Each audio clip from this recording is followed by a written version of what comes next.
اليوم غنشارك معكم طريقتي في تحضير الحرشه.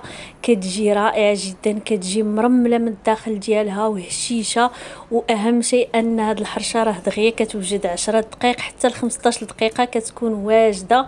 تقدموها هكا مع بريري ديالها. حتى انا غنوريكم الشكل ديالها من الداخل باش تشوفوا كيفاش كتجي محمره هشيشه ومرمله من الداخل. غنشارك معكم جميع الاسرار ديالها. اول حاجه غادي ديروها ضروري الفران كتسخنوه قبل ما كتبداو تخدموا. انا درت هنا الفران راه كيسخن، عاد بديت كنوجد. هنا خديت واحد هكا شي قالب اللي كل قطر ديالو 26 سنتيم. غادي ندهنوه مزيان بالزبده ونرشوه بالسميده، السميده رقيقه البنات. صافي دابا غادي ندوز كنحاول هكا نوزع ديك السميده في القالب ديالي، وغادي نحطو جانبا. ضروري هاد المراحل تبعوا معايا المراحل كما غادا معكم باش تنجح معكم الحرشه. كنوجدوا القالب هو الاول. هنا كناخذوا واحد الاناء غندير فيه شويه ديال الملح، يكثروا شويه تقريبا واحد 4 معالق.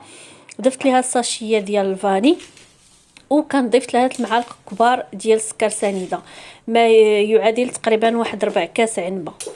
ما تكتروش فيها السكر البنات، راه كتجي هي هذيك في الحلاوه. هنا غادي نضيف عليه 4 كاس ديال الزيت النباتي. انا غنوريكم كل شيء بالعبار. من بعد كنضيف الحليب، كاس ديال الحليب، وكنخدم هذا الخليط مزيان. هانتوما كما شفتوا المراحل راه ساهله بزاف. هنا غادي ندير سميده رقيقه اللي كنديروا بها الحرشه واللي كنديروا بها الحلوه. عندي العبار ديال 2 كيسان عنبه ما عامرينش بزاف، يعني كيكون ناقص منهم تقريبا واحد الصباع، ما يعادل بالغرام 250 غرام، يعني رابعه ديال السميده الرقيقه البنات. انا كنوضح لكم البنات المبتدئات. صافي دغيا كنخدموا الخليط، كنضيفوا ليه خماره ديال الحلوه. بالنسبه للخليط ما خصكمش تخليوه يرتاح، هانتوما كتشوفوا معايا كيكون خفيف. هنا غادي ندوز مباشره كنفرغوا. علاش في الاول وجدنا كل شيء قبل ما نبداو؟ باش كيكون كل شيء موجود، باش هاد الحرشه ما كتشربش لينا. كندخلوها الفران وهي هكا بهذا الشكل هذا كما غتشوفوا معايا، لان كنعرفوا السميده الا خليناها راه غادي تشرب لينا ديك السوائل وما غتجيناش مزيانه. هانتوما شوفوا معايا دغيا وجدناها، راه 5 دقائق ما كاملاش كتوجد. الفران خصو يكون سخون كما قلت لكم من قبل ما تبداو سخنوا الفران ديالكم. غندخلها دابا للفران. هانتوما كتشوفوا معايا كنخبطها هكا شويه باش كيتقاد ليها الوجه ديالها، وكندخلها الفران كما قلت لكم مسخن من قبل. كنطيبوها على 180 درجه، النار فقط من الاسفل في الاول حتى كتحمر ويبانوا لنا دوك الجناب بداو كيتحمروا. عاد كنشعلوا عليها من الفوق. راه ما كتاخذش بزاف الوقت، راه 6 دقائق 7 دقائق كتكون واجده.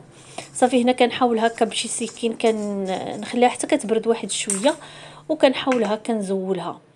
صافي وضعتها انا هنا، قلبتها كما كتشوفوا معايا، وغادي نوريكم الشكل ديالها. انا ما غاديش نهضر، سمعوا معايا التقرميشه. سمعتوا كيفاش كتجي؟ راه كتجي رائعه جدا. انا متاكده انكم الا جربتوها غتنال الاعجاب ديالكم. ودائما اللي عجبكم لا فيديو ما تبخلوش عليا باللايك والبارطاج مع الاصدقاء ديالكم والاحباب ديالكم. انا هنا كنقرب لكم الصوره باش نوريكم الشكل ديالها كيفاش كتجي من الداخل. كتجي مرمله مزيان وكتجي محمره. نتمنى انكم تجربوها وتردوا عليا في التعليق.